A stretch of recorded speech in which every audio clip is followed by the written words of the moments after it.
Hurry into Mattress Firm's best Memorial Day sale ever. Get a king bed for the price of a queen or a queen for a twin and save up to $500 on Sealy.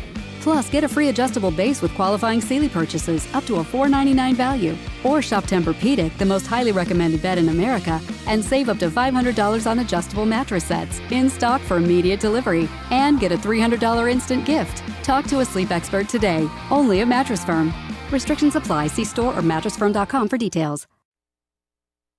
Tune in Thursdays from 10 a.m. to 10:30 to listen to the Sustainable Brown Girl Radio Show, hosted by me, Ariel Green. Each week, we'll learn ways to be more sustainable in our everyday lives. We'll discuss exciting environmental news, ways to get involved locally, and we'll hear from women of color who are saving the planet in their own unique ways. Be sure to listen to the Sustainable Brown Girl Radio Show every Thursday at 10 a.m. Are you ready for a deep dive? We will discuss everything from mysticism to philosophy. Nothing is off the table. Join me, April Novoa, your host on the Everything Considered podcast, as I speak to fascinating guests and experts in their fields every Friday at 10:30 a.m. on WQEE. I'm Gail Nankervis, your host of the Less Sucky Divorce radio show, and I'm the owner of Blue Skies Mediation in Peachtree City. I help people get a less sucky divorce. Not you, but maybe your neighbor or friend or sister. I'm a certified divorce financial analyst and a licensed family mediator, and I use these skills with my clients to help them get a professional divorce without escalating fees and emotions. My goal is to help them get through the divorce process while retaining their sanity, their assets, and most importantly, their integrity. Hello, friend. My name is Bob, and I would like to invite you to join me for The Bible with Bob every Saturday morning here on WQEE at 9 a.m. Expository study, line by line, verse by verse, the Word of God, allowing the Holy Spirit to teach us to come closer to Jesus and walk with our Father. So please join me on Saturday mornings here on WQEE, 9 a.m. for The Bible with Bob. I heard the COVID-19 vaccine. Do we really know about the long-term... Did you read that thing on the internet about vaccines? There's a lot of talk about COVID-19 vaccines. Talk to your doctor or healthcare provider to make the decision that's right for you. Visit getvaccineanswers.org for more. Brought to you by The Outcome. WQEE 99.1 FM Noonan, WBRQ LaGrange, WZV 90.5 FM Lineville, JC Sports Networks.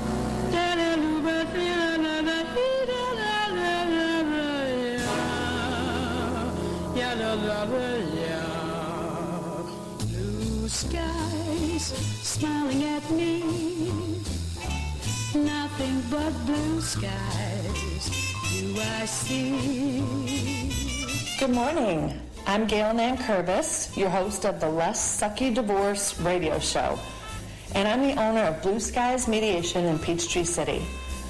I help people get a less sucky divorce. Not you, but maybe your neighbor or friend or sister. I'm a certified divorce financial analyst and a licensed family mediator, and I use these skills with my clients to help them get a professional divorce without escalating fees and emotions. My goal is to help them get through the divorce process while retaining their sanity, their assets, and most importantly, their integrity. So the topic of divorce for a radio show might seem a little weird, but with more than 50% of marriages ending in divorce, I thought it was important to share information and resources with the community. Even though divorce is very common, people don't typically talk about it while they're going through it. You usually just hear the nightmare stories at the end of it.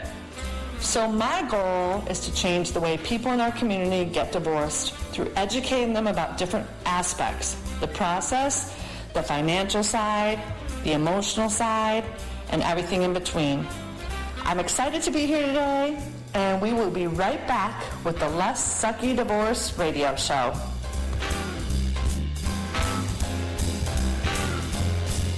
Good morning. This is Gail Nankervis, your host for the Less Sucky Divorce radio show.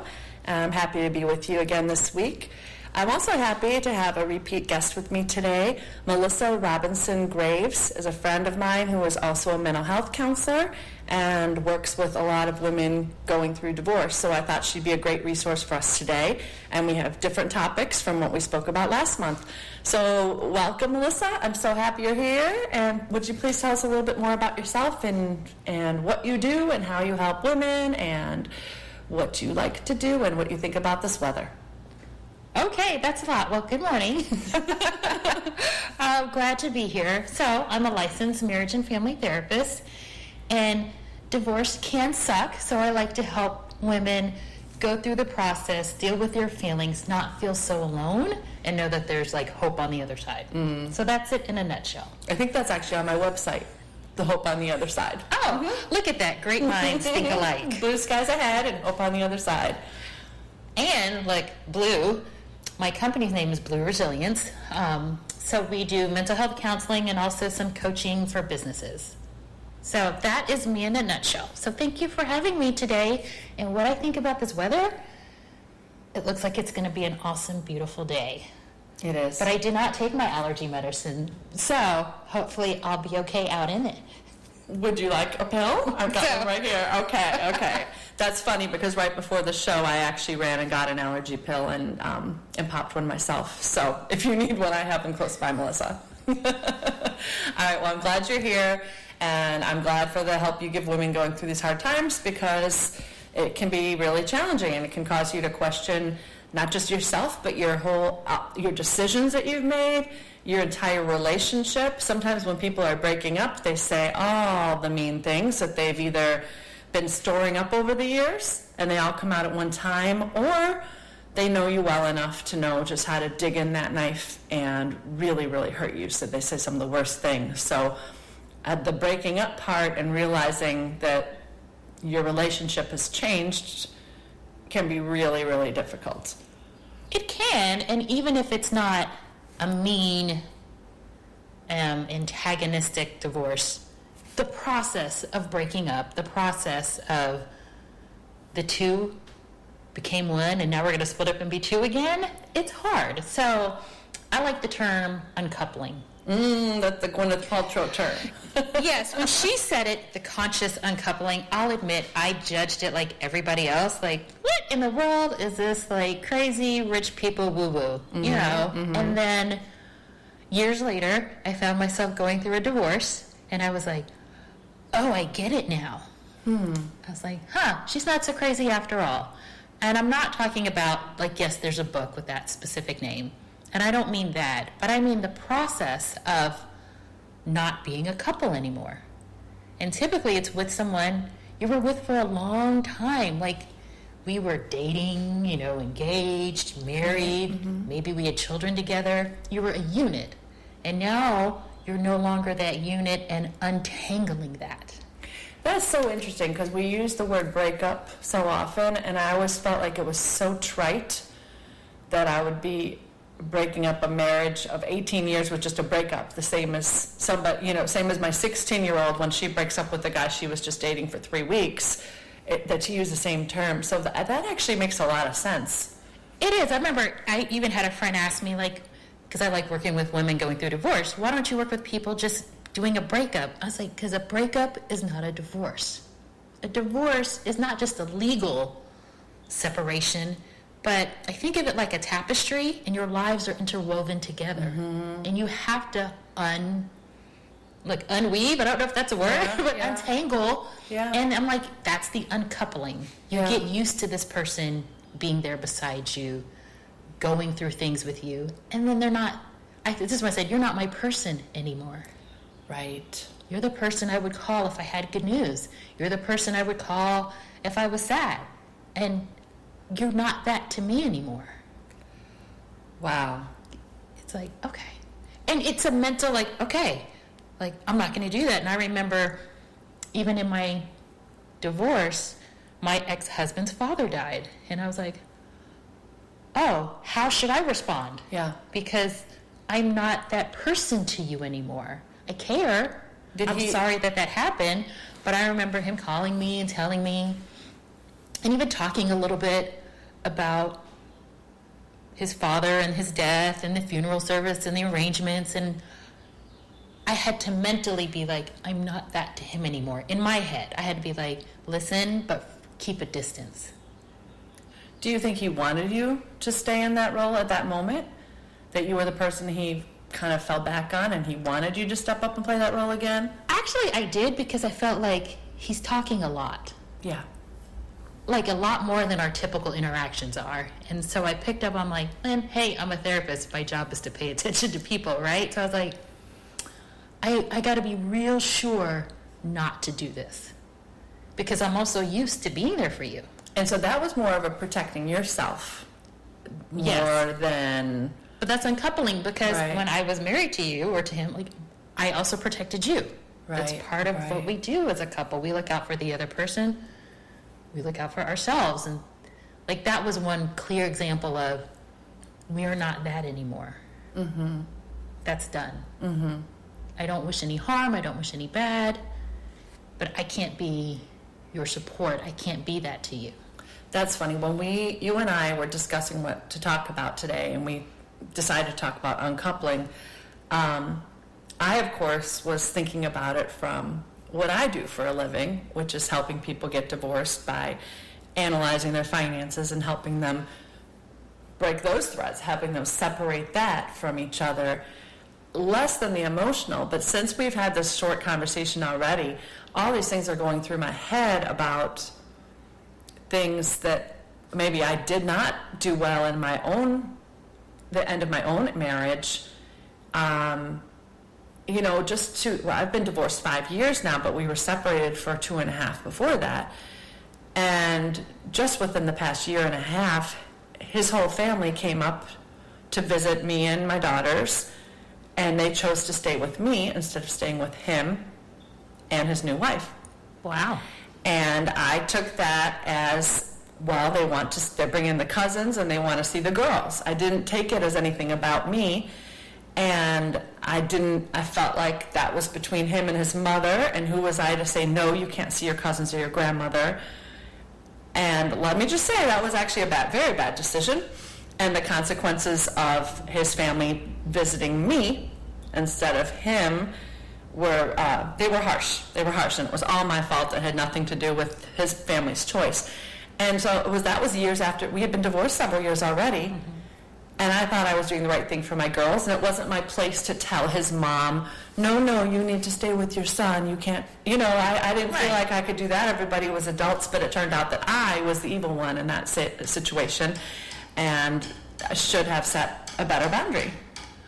Well, I can think of that in a couple of ways, but the first thought I had is that process of uncoupling, family members have to get used to that as well. They were used to you. They were used to a certain relationship, and so you have to get used to uncoupling. In-laws have to get used to the uncoupling. Like, it is, like, because families are involved, children are involved. So it's a process, and often we learn where the line is, we learn where the boundary is, often in life when we cross it, like, oh, I shouldn't have done that. Okay, I won't do that again. And figuring out that piece. For me, what really struck when I realized when I tended to need my ex for practical things, I got a flat tire. There was something wrong in the house. He would be the person I call. Yes. You can't be the person I call. I can't depend on you anymore. I have to get out of the habit of depending on you, because that's not the relationship we have.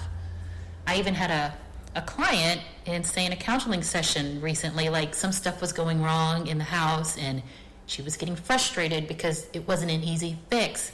And she knew in the back of her head, hey, if my husband was here, he would have taken care of it. He would have handled it better. And she was like, I felt really lonely.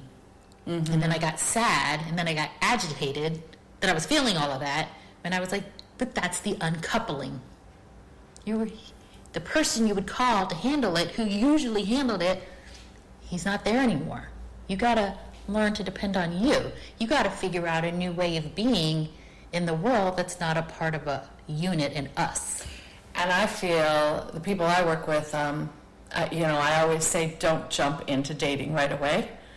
But I feel like so many people do for that exact reason. Yes. There's a void, and it's nice to have somebody come over and change your fire alarm batteries. and I have friends that have done it. She's like, well, he said he was going to plant these trees, so I'll keep him around a little bit longer, which was just, yeah. But they can't, instead of moving on themselves and doing the healing, learning how to fix their own toilet, you pull up a video on YouTube and figure it out, or call a plumber. So many people just still try to jump back into something to replace what they lost. Yes, and way too quickly. Because to me, what is so bad about you that you don't want to be alone with you? Hopefully, there's nothing that bad, or if it is, let's go get some counseling and talk about it so that you're okay with you and you learn. Like, there is everything on YouTube. Like, real story, when my car had a flat tire, the jack wasn't where I thought it would be logically, right next to the tire. And I didn't think to go on YouTube until later I went on YouTube, and it was, it's next to it. There's so much. I think I had a friend, she had to replace a stove. She was like, YouTube. She's like, I want to do this myself. Yeah. I don't want to have to depend on somebody else. Yeah. But I think for some women, I think they're afraid to depend on themselves, or it just be them, or screw it up, and it's okay. And, so part of it is like, it's okay, but you gotta learn not to be part of a unit and be comfortable with you by yourself. And it's funny you said dating, because I was making a list. I didn't put down physical uncoupling, but also sexual. Some couples go through divorce and they're still sleeping together. Yeah, do you know that in Georgia, that can reset the whole date of the divorce? Yes, I do know, because my divorce attorney asked me that question. It was, when's the last day you lived together or had sex? And whatever was the latest, that was the date the clock started from. So I was like, but I know many couples that have been through the divorce process, but they're still sleeping together. Yeah. No one's brought it up, but I'm like, that's keeping you connected as well, and making it really muddy. Yeah, and everybody handles things differently. I think if people want to continue that connection, so be it. I know people that right after the divorce was final, they went out in the parking lot and had one last at it. Hurrah! But I also, when I was doing some consulting work for a law firm last year, there literally was a case that they had to push all the dates out because the lawyer learned that the husband had come back home and they slept together. And she said, well, the judge will never divorce you now. We have to push the date out. And I thought, how about we just don't tell anybody when people are doing it, and then we can all get on with our lives. But there's a whole lot of people not minding their own business these days. So I guess the state of Georgia and determining when your date of separation is one of them. And I get, I'm not judging. Believe me, I'm not judging what you do. Some people have great chemistry and they have a great sexual energy.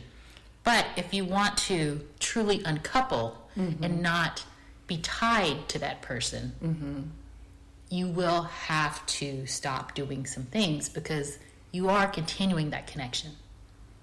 Now, if you're okay with it and you're both okay, right, that's okay. And no one, no harm, no foul, that's okay. But oftentimes, for at least one of the people, there might be some emotion involved. Right. There might be some connection still involved. And so that's just to be on the lookout for. So, speaking of sexual uncoupling, we could get back and look at the insect world. I like that segue. In the insect world, we know the praying mantis, the female will bite the male's head off while they are in the act. And then that increases fertilization, believe it or not, and increases her fertility. And then when they're done with that, she'll just continue to eat the rest of him. I've also learned black widow spiders do the same, and anaconda snakes will strangle their mate as soon as they're finished with the act, and then save them for later when they're hungry. These are some ruthless females. Gotta love them. Talk about ruthless, though. The one that I was reading about that just blew my mind were fireflies. First of all, I didn't know that fireflies when they're lighting up, that is actually their mating signal, and that's why you don't see them lighting up every single night of the year. So that's their mating signal. And there are different breeds, I guess, if you will, of fireflies, and they each send out their own mating signal to their own type of firefly. And so the pair will match up and breed, and then sometimes the female, now that she is done with her business and perhaps about to have some babies, she's pregnant or what, I don't know how fireflies work, but she's hungry, so she'll change her signal to one of the other fireflies' signal to lure in a different male species, and then she'll just eat him alive. So he doesn't even know if he's coming in to have a little bit of fun or if he's coming in to be her dinner. But he has to make that a life and death decision, and you never know till you get there. Can't help but feel sorry for that. For that male firefly. So maybe human being uncoupling is a little kinder than that, or could be. Hopefully. Could be with help of counselors like you. I think it could, because, I just thought of something though, aha moment. Sometimes people still fight with each other, and they stay connected, especially with those, I'm sure in those ugly divorces. They stay connected. They still find ways. I've known couples that are divorced and they still find ways to poke the other person. Oh, absolutely. They're still coupled together. So it's not just, it's so many ways we stay connected to the other person. And men do it, women do it, people do it. But I want to help bring people's awareness that it's a process. It is a process. I am a year and a half post-divorce. I don't remember, when did I get divorced? And I think, but for me, sometimes when you're separated for a while, you start doing the work then. Although the divorce is only a year and a half, we were separated for a year and a half before then, so I feel like I'm in a pretty good place emotionally. And then I understand some things, though, when they come up, you get reminders of, oh, I'm still connected. For example, anniversary dates, or even anniversary dates of things you experienced together could be reminders. And for some people, they have a hard time adjusting to, I don't like waking up alone, maybe how some people feel. I've heard people, I don't sleep well unless there's somebody there next to me. So you're really quick to get into another relationship. And I've even had a few people hate being single so much. They to your point, they will couple up really quickly with somebody else, but they're not healed. Right. They're still very raw and very hurting, sad, angry, longing, all of the above. Right. And I don't want to make judgment, because I think people do what they feel like they need to do for them. If that's what you got to do to survive, I'm not judging you. I want people to be more aware and make choices that they're comfortable and happy with. Well, it's not that they couldn't have a successful relationship post-divorce or post-uncoupling. It's that if they haven't done the work, they're likely to choose the exact same kind of mate, the same kind of partner, and then have the same problems over and over.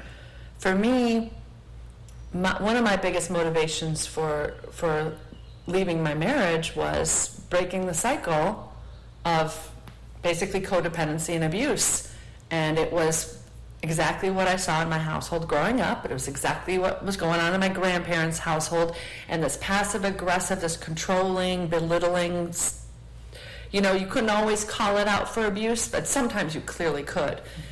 And I have 3 daughters, and I saw them learning the same patterns. I saw them learning how to tiptoe around and try not to make him angry, or try to manipulate things so that they could get the answer they wanted, rather than just coming out and asking for it.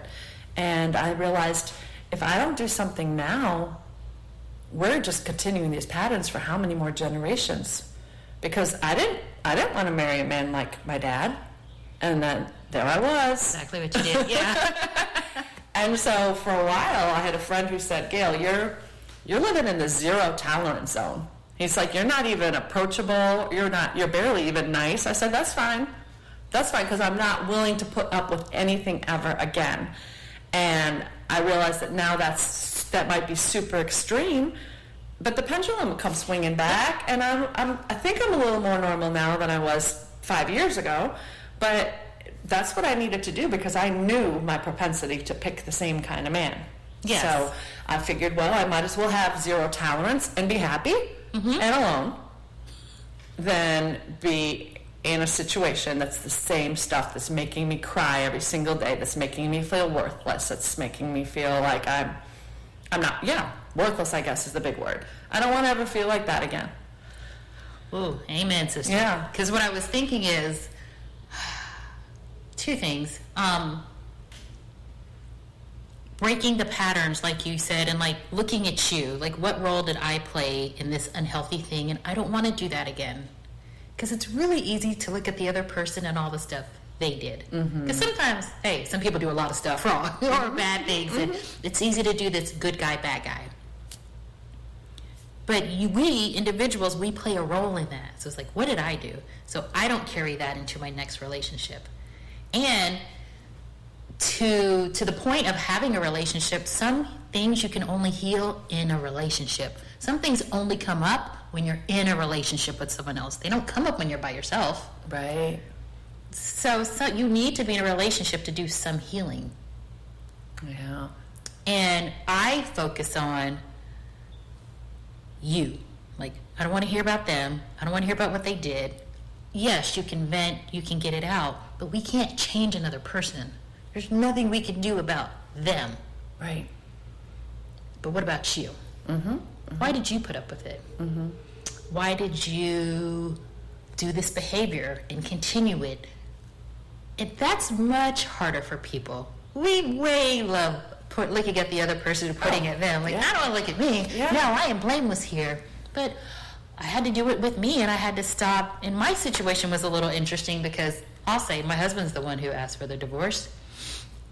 And I never felt like I had a good reason why. I heard his reason, but I was like, that can't be the reason. Yeah, that's not Like, good. That's that not good can't be the reason. Try again. It had to have been more than that. Like, it just had to be. And I had to get to the place of it doesn't matter what his reason was. I couldn't let that hold me up or like stop my healing. I had to be like, whatever your reason was, that was your reason. What's my reason? What do I know didn't work well in the marriage, and what do I know that I did that contributed to what didn't work well in the marriage? That's all I can focus on, and that's what I want to help women focus on, like you, because you bring you into your next relationship. And if you don't change, so those people that go, all guys like this, every relationship I have, I get cheated on. I'm like, everyone always? Okay, so what's in common of all these people? You. So I'm not blaming you, but maybe it's who you're attracting. Maybe it's who you're attracted to. Maybe it's certain things you're, red flags you're ignoring. Like, what is it? And I don't know, like I said, it's not about blame. Sometimes I feel like therapy is like detective work. Yeah. Like, let's figure out what it is and why. Because I believe there's a why behind everything. Sometimes when I work with clients, I'll be like, I don't get it. I don't get what's going on. And it's because I don't know the why. And once I understand why you do what you do, it's like, okay, I get it now. You're searching for someone who's the opposite of your father because he was so bad. You don't like being alone. And so you will just jump in the first relationship. Or whatever it is, I need to figure out you. And then I want to help you get to know you, feel comfortable with you, educate you, like learn how to change a tire, learn how to fix some stuff in your house. Like, let's figure it out. Like, because I'm like, ladies, we are capable. We can do this. We don't need to have a man in our life to do certain things. I live in a townhouse, and some of the other women, we were talking, and you have to go in the attic to change the air filter. And I was surprised how many women will not go in the attic themselves to change their air filter and would wait for a male family member or a maintenance guy to fix something else to fix their air filter. And I'm like, come on, ladies, we could it's a little cardboard thing. You can do this yourself. Right. Like, and sometimes we just get we feel like we need to depend on a mate. Person even gets in us how we do things, like what we cook or don't cook, what we wear. I know for me, I remember when I bought a new house, I'd be like, what's my style? I don't know. I'm so used to accommodating somebody else and what they like and what we both agree on, that people would ask me, what do you like, Melissa? And I was like, I don't know. I was like, but it's been a good experience of self-discovery. And I think that's the other part of, it's just not uncoupling as a breaking away from the old, but it's getting to discover who you are, because you're a new version of you. Like I think I did the math with my ex between dating and marriage. You were in my life for 14 years. So this version of me is 14 years older, so I can't even go back to who I was. Right. Some of that's there, but a lot of it is, to me, wiser, aged well, you know. So I was like fine wine. It is like a fine wine or a tequila. So it's like, well, what do I like? And I like that process of figuring out me. And I want to help people do the time of figuring out you. And I know for some of my clients, I have them do a vision board. But short term, like in the next year, 3 years, 5 years, and making it concrete, and they're like, I don't know. Like, what do I want? I don't know. Because they've been so busy, like, surviving and one foot in front of the other, they're not even thinking ahead. But what do I want to do? What am I interested in? I don't know. Like, girl, figure it out. But this is the chance and the time to kind of... Right. So you could look at it as just a scary time and be afraid, or see it as an opportunity for anything and everything. Anything and everything. Because I think about it, especially, like, I had a client change careers, completely different. Like, she always wanted to do it, but never felt she could. And something about the uncomfortability of divorce was like, I'm going to try for this thing. Maybe I won't get it. And it took her a few years. But she's like, I love this life now. I make a lot. Other people too. So I took my financial background and then coupled it with mediation. But that wouldn't have happened if I hadn't gotten divorced. You know, if you had asked me 20 years ago, would I ever see myself doing this? I would be, of course not, because I would never get divorced. Right. I would just pray and do better and try harder and maybe less onions, you know, whatever it's going to take to make him happy. And then I found myself in this situation. And honestly, it's one of the best things that's happened to me as far as my personal growth. If I hadn't spent that much time feeling so crappy about myself, I wouldn't have been able to rebuild myself in the same way that I have. I might have done a little bit of rebuilding here and a little bit there, but I wouldn't have been so broken that I had nothing better to do than put all those pieces together into this perfect disco ball, you know? Well, it took the rind. Yes, like, you're not stuck to this. Like, try this. I like helping, you know, since the financial part is huge, is very important in the work that I do. I want both parties to know, A, you're not going to be living under a bridge. You're going to be fine. But the people, and it usually is women who need help learning how to live on a new budget, learning how to, let's say you've gone back to work and haven't worked in years, how I want them to leave this situation knowing they're going to be okay, seeing it on paper, but also putting it in practice, giving examples of, okay, now you need to go get a credit card in your own name.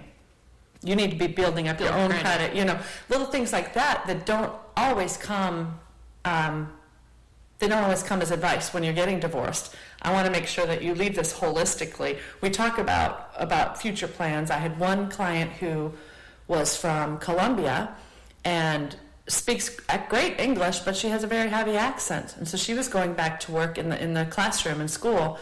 And she said after the first day, she came home crying. She called me and she said they were making fun of her accent. And I said, okay, well, because she's smart enough and she knows the words in English, but the accent was thick. I said, let's find some classes. Let's get some English accent classes and fix that. And so within 20 minutes, we found some resources online and signed her up for these classes where just a little tweaks in how you pronounce certain words can improve everything, so that the rest of her life should be more comfortable for the rest of her life, you know? And those are things that I love to work with my clients on, is just what are the little shifts that you need to be able to move forward and feel comfortable, if not thriving. Yep, in this new single life. Thankfully. Less woo-woo than Hollywood, but a really important thing to talk about. And so I'm glad you were able to come on the show again today, Melissa. Thank you. Thanks for having me. I look forward to having you again soon. I will see you soon. Okay, thanks. And Noonan, we'll talk to you next week on the Less Sucky Divorce radio show. My name is Gail Nankervis. My company is Blue Skies Mediation in Peachtree City.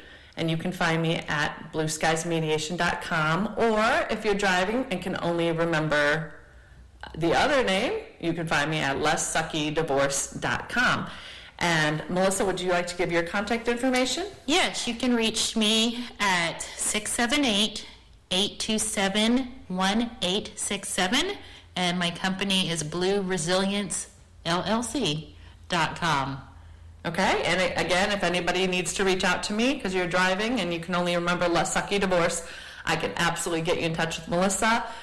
She would be great to help guide you through any decisions that you have, any personal growth journeys, any questions that you have and you need to help get some answers for because you're caught up in the middle of your emotions. She's perfect for that. So reach out to Melissa, and we'll look forward to having her back on a future show. Thank you, and enjoy your weekend. Bye-bye. Bye.